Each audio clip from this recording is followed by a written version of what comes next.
The fields are always wet with rain. After a summer shower, when I saw you standing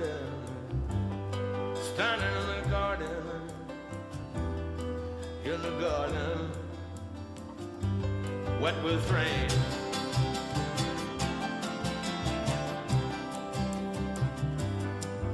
Hi, Mark Cram for SpicingUpYourLife.com. Well, spring is here, and we're ready to show you our new garden. So let's get started. So we haven't done anything to the flower garden yet. That's yet to be discovered. It's still early.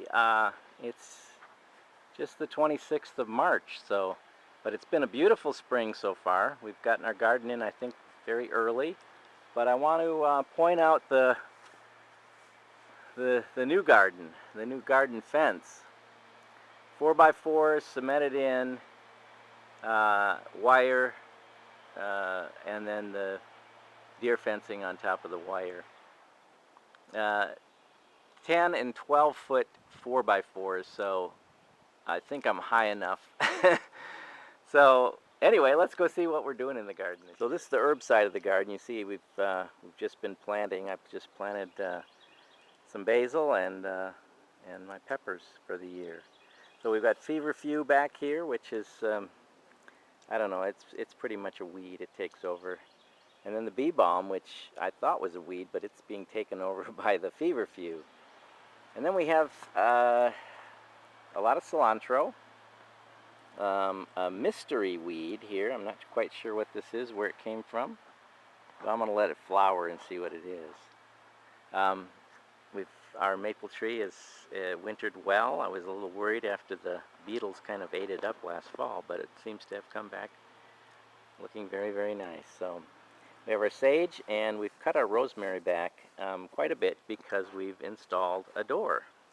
So this is our new entrance. This is our new way in, and this way we can basically just step right into the garden.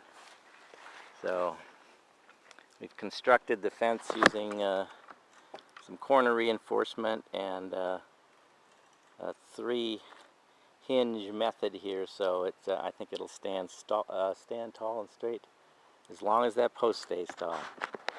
So we've planted some beans.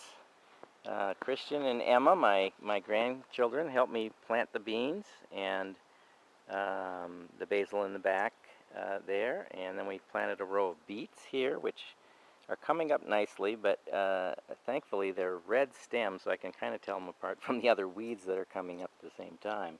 And then these are the peppers that I planted, and some dill in the back there, but 3 types of peppers,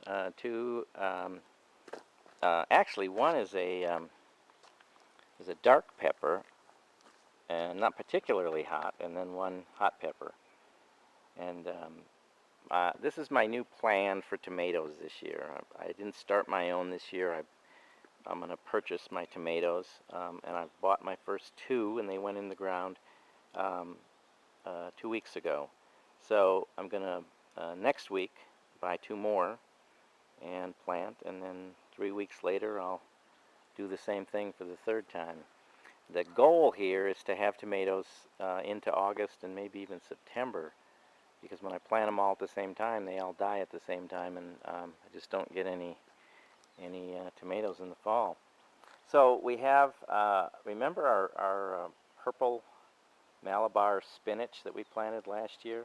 Well, this is coming up all over in the area where it grew, and it's going to be quite prolific, I think, and I've already weeded up lots of it. So, but I'm going to let some of it go because it was a nice plant last year. This will be tomatoes, and then we've got a yellow squash, an Italian squash, and cucumbers down at the end. And the lettuce has been in for about 5 weeks now, so it's starting to mature nicely. And then we have radishes that we planted at the same time as the lettuce, and some spinach that we planted at the same time. And you can see that our raspberry bushes are coming back very nicely. In fact, they're spreading out all over the place. Kind of going to be another weed on this end of the garden. We have our roses, which are again looking very good. Waiting for some blooms on there, and that's our garden. We painted the bench since the last time, but we're looking forward to getting some more tomatoes and watching our garden grow. Hope you enjoyed our little tour today. We'll be back in a few weeks with the progress. So for spicingupyourlife.com, until next time, this is Mark Cram.